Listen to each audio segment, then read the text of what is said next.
Est-ce que vous avez peur de la mort? Ouais, premièrement c'est très glauque, et secondement, c'est très bête comme question. Être bouleversé quant à l'évocation du point final de notre vie, c'est normal, c'est inhérent à l'humain. Mais paradoxalement, c'est cette négation de l'existence qui nous donne tant de plaisir à vivre. Si notre vie était promise éternelle, je suis pas certain qu'on l'apprécierait autant. Malgré ça, on a peur de cette finalité, à tel point que l'humanité est remplie d'œuvres d'art, de réflexions, d'expériences, de débats, de croyances au sujet de la mort. On a tous déjà imaginé ce que ça faisait de mourir, non? Enfin, moi j'ai déjà fermé les yeux et j'ai constaté que cette noirceur sera certainement ce que je connaîtrai toute ma mort. Encore faut-il penser qu'il n'y ait rien après la mort. Certains croient en un jugement final, un paradis, un enfer. Certains pensent même qu'on ne meurt jamais vraiment et qu'on se réincarne jusqu'à temps de trouver le nirvana. Le problème avec tout ça, c'est que personne n'est mort, n'en est revenu pour nous dire ce qu'il y a vraiment après. Donc c'est une activité vaine de se poser toutes ces questions, car on ne saura la réponse que bien trop tard, à la fin de notre vie.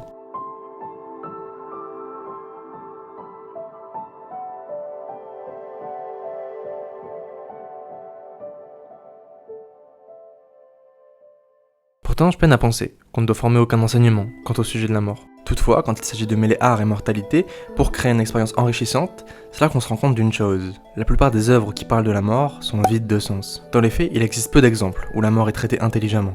Déjà dans les peintures ou dans les sculptures, je trouve qu'il est assez complexe de faire réfléchir au sujet du repos éternel. Peut-être par manque de sensibilité artistique, je ne sais pas, mais je pense que l'exercice se situe plus autour des livres ou de l'audiovisuel. Et encore, c'est assez rare. Les seuls exemples que j'ai en tête sont dans le domaine de la cinématographie. Et forcément, le film Le 7ème Saut revient, une œuvre importante quant à la place de la mort dans l'art. Un film qui met en place un chevalier, jouant aux échecs avec la mort. Mais parmi les plusieurs interprétations que le film nous offre, ce qui revient en premier, ce ne sont pas directement des réflexions sur celle-ci, mais plutôt des réflexions sur le sens de la vie quand on sait que la mort viendra inévitablement. Cependant, je crois que le problème vient de nous, et de ce que nous cherchons. Car comme on l'a dit précédemment, il n'y a rien à apprendre de la mort en elle-même. Je crois plutôt que nous devons nous demander ce que la mort laisse derrière elle, ce que nous laissons derrière nous, après notre dernier soupir.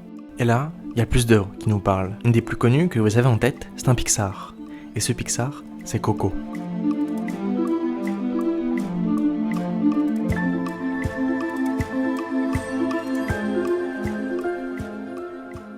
Coco est un très joli film, très touchant, qui a permis à beaucoup de gens d'accompagner leur deuil, en montrant qu'on mourrait deux fois. La première assez connue, quand notre cœur cesse de battre, et la deuxième, quand on nous oublie. Et qu'en gardant dans nos mémoires le souvenir de nos défunts proches, on les garde avec nous pour toujours. Même si le cinéma est l'un des milieux où approfondir avec la thématique de la mort est le plus propice, j'aimerais parler d'un autre domaine. Les jeux vidéo sont l'un des médiums les plus puissants de ces dernières années, pour faire ressentir des émotions, explorer des thématiques profondes et nous inculquer certaines leçons. Avec l'émergence des jeux narratifs, ou simplement des jeux avec des scénarios très travaillés, des jeux contemplatifs, avec des vrais voyages spirituels, le jeu ne manque de rien pour nous apprendre. Et l'une des choses qui rend cette expérience si intense, c'est l'interactivité, car c'est le seul médium artistique qui le possède, et que cela permet aux gens de se représenter et de s'associer aux œuvres. Mais a priori, les jeux sont aussi le pire support pour évoquer la mort. Pendant très longtemps, toutes celles que le joueur pouvait subir n'étaient qu'éphémères, un temps de chargement et on y retourne. Car on ne peut pas infliger une supposée véritable expérience de mort aux joueurs, sous peine de casser l'expérience en elle-même. Avec l'arrivée des jeux à choix, la tendance a tourné. Cette fois, on pouvait tuer des personnages de l'histoire définitivement, tout en rentrant dans l'expérience, sans la brusquer. Mais encore, rien de fort intéressant, comme une grande majorité des films sur le grand écran où des personnages meurent. Peut-être qu'au fond, ces recherches pour trouver une œuvre d'art si profonde au sujet de la mort est inutile, et que nous devons arrêter de chercher. Le moi d'il y a quelques années était profondément anxieux par l'idée de mourir, mais pire encore, j'étais terrifié à l'idée de voir ce que j'aime partir. Et un beau jour, en me baladant dans le catalogue des jeux, je tombe sur un jeu qui changera à tout jamais ma vision du deuil. Ce jeu se définissait par une seule phrase, un jeu de gestion cosy sur le thème de la mort.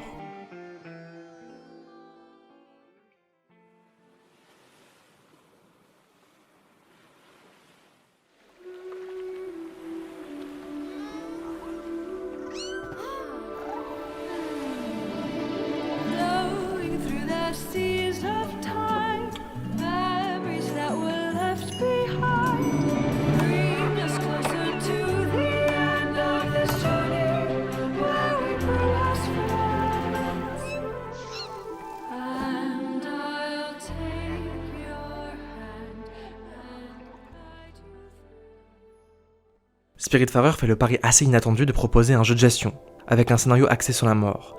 En réalité, Spiritfarer n'est pas un simple jeu de gestion. Il l'est par l'état de son gameplay, mais ce n'est absolument pas pour ça qu'on y joue. Et je ne le recommande à personne si vous cherchez un bon jeu de gestion. Si vous y jouez, c'est pour son scénario. Et justement, Le jeu nous met dans le rôle de Stella, une jeune fille qui se réveille sur un mystérieux bateau avec son compagnon, un chat, qui se nomme Daffodil.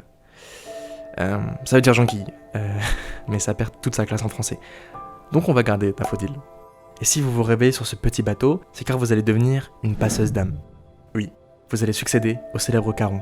Ainsi vous allez accompagner des esprits dans leur dernier moment. L'objectif de Stella est de les aider à accepter leur destin, d'accomplir ce qu'ils doivent faire avant de passer de l'autre côté. Ce qui est très intelligent avec ce jeu, c'est qu'il est doux. Il est très doux pour un jeu parlant aussi ouvertement du deuil.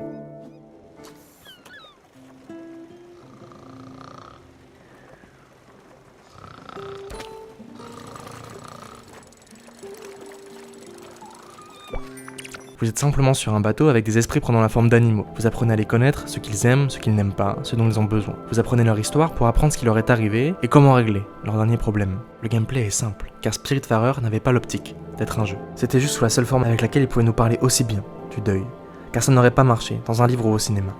Mais partons du principe que Spiritfarer avait pleinement choisi d'être un jeu. Pourquoi ne pas avoir été un jeu à choix? C'est typiquement sur ce genre de jeu qu'on attend des thématiques plus profondes. Eh bien, je crois que la réponse est assez évidente. On ne choisit pas de mourir ou non. Au final, ce n'est qu'un simple jeu de gestion. Vous vous occupez de cuisiner, de jardiner, de câliner vos passagers.